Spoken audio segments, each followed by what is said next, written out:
The Manuscript Evidence, Quran versus Hadith, a comprehensive historical analysis. In an age where historical claims demand empirical evidence, the question of scriptural authenticity has never been more relevant. What physical evidence exists for the texts we follow? The Almighty Himself asks the critical question that frames our entire investigation. In which hadith other than God and His revelations do they believe? Part 1. The Quran's Manuscript Evidence. Before examining the physical evidence, we must understand the theological foundation. Unlike any other scripture, God explicitly promised to preserve the Quran. The Birmingham Quran, housed at the University of Birmingham, underwent radiocarbon dating at Oxford University in 2015. The result, the parchment dates to between 568 and 645 CE, placing it within the lifetime of Prophet Muhammad, or mere years after his death. The text is identical to modern Qurans. Not one word differs. Not one letter has been changed. The Samarkand Codex, preserved in Tashkent, Uzbekistan, is traditionally attributed to Caliph Uthman's era. Comparative textual analysis confirms the same remarkable consistency. From Yemen to Birmingham, from Berlin to Istanbul, manuscripts separated by centuries and continents contain identical text. This geographical universality of textual integrity cannot be explained by human effort alone. Across 5 major manuscript discoveries, the Topkapi in Istanbul, the Sana'a fragments in Yemen, the Berlin manuscript, and more, the pattern is the same: identical consonantal text.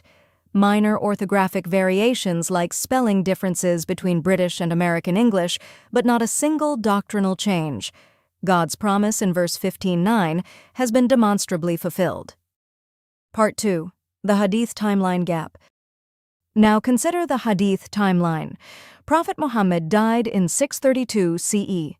The Quran was compiled within 24 years of his death, and our physical manuscripts date to this exact period.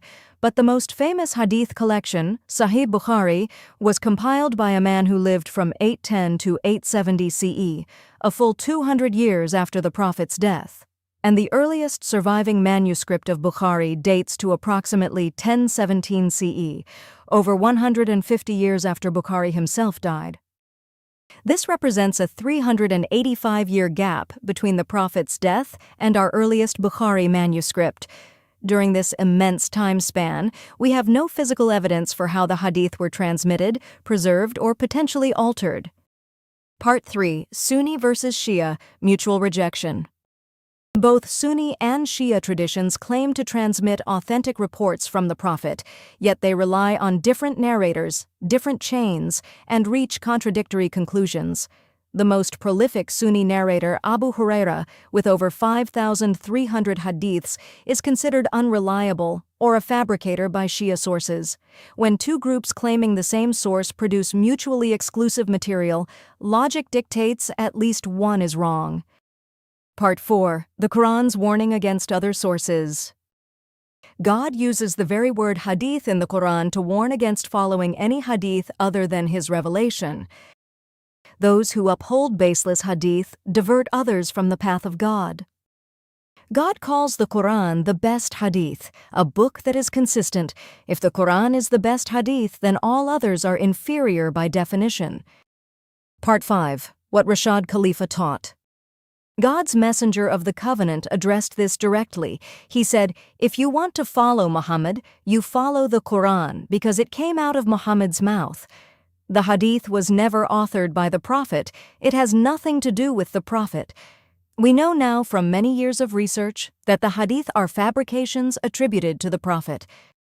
You shall recite what is revealed to you of your Lord's scripture. Nothing shall abrogate His words, and you shall not find any other source beside it. The evidence is before us. God preserved the Quran with physical manuscripts from the earliest period. God did not preserve Hadith literature, which lacks comparable documentation. God explicitly commanded us to follow His revelation and warned against following other Hadith. God preserved exactly what He promised to preserve, and nothing more. The choice now rests with each individual believer.